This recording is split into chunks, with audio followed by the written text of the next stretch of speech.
Assalamualaikum warahmatullahi wabarakatuh. Halo Sobat UT, perkenalkan nama saya Andrean dengan NIM 8602911831, Prodi PGSD Fakultas Keguruan dan Ilmu Pendidikan UPBJJ Universitas Terbuka Palembang. Pada presentasi pada kali ini saya akan menyampaikan materi tentang pilar-pilar pendidikan dan relevansinya di era digital. Baiklah, pilar-pilar pendidikan Ki Hajar Dewantara dan relevansinya di era digital pada saat ini. Sebelumnya, apakah kalian sudah tahu berapa tinggi gedung tertinggi dunia?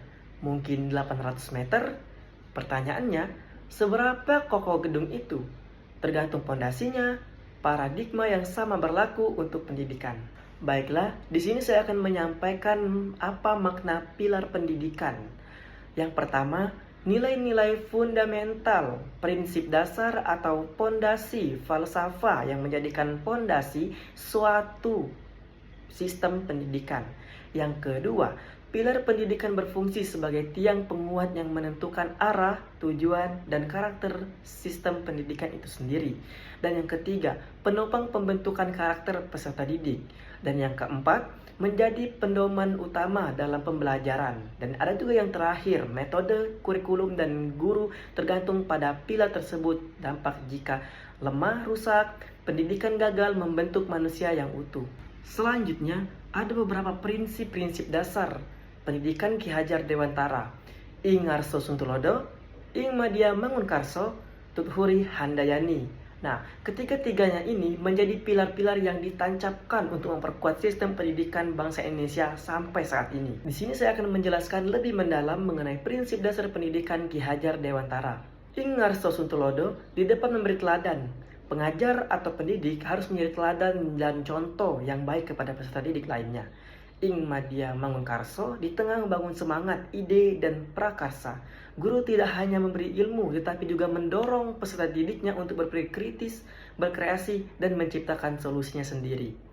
Dan yang terakhir, Tuthuri Handayani di belakang memberi dorongan, motivasi, dan juga arahan.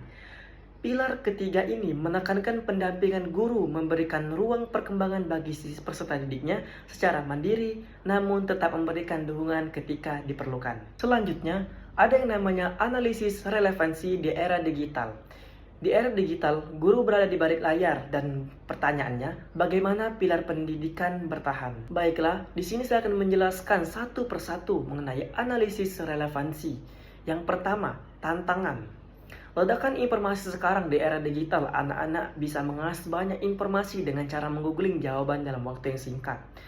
Peran Ing Ngarso Suntulodo di depan memberi teladan itu berubah. Guru bukan lagi sumber informasi utama, tapi pemandu era digital. Pertanyaannya, bagaimana cara menyaring hoax? Dan bagaimana etika berkomentar? Dan yang kedua, tantangan, karakter dan isolation. Digitalisasi membuat anak-anak cenderung antisosial. Prinsip Ing Madya Mangunkarso membangun inisiatif relevan menjadi kunci untuk melibatkan mereka dalam proyek kolaboratif agar peserta didik tidak hanya menjadi individu yang isolat. Dan yang ketiga, ada tantangan hilangnya sosok pengamat. Dengan pembelajaran daring, guru sulit melihat langsung kondisi peserta didiknya. Namun prinsip Tuthuri Handayani memberi semangat dari belakang sangat relevan.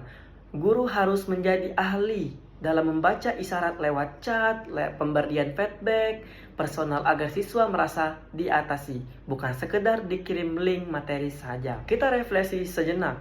Pertanyaannya, bagaimana pilar tersebut dapat menjawab persoalan pendidikan nasional saat ini? Saat ini pendidik sering mengeluh tentang kualitas dan karakter peserta didiknya. Solusinya bukan teknologi canggih, tapi kembali ke esensi pendidikan, yaitu education is character building. Budget adalah alat, guru adalah jiwa. Selama ini kita memegang teguh pilar-pilar tersebut, maka teknologi saat ini hanyalah fasad dan manusia tetap menjadi tuannya. Yang terakhir, tetap kuatkan pondasi karena gudang tanpa pilar akan rubuh. Baiklah, sekian sudah presentasi dari saya. Saya akhiri. Wassalamualaikum warahmatullahi wabarakatuh.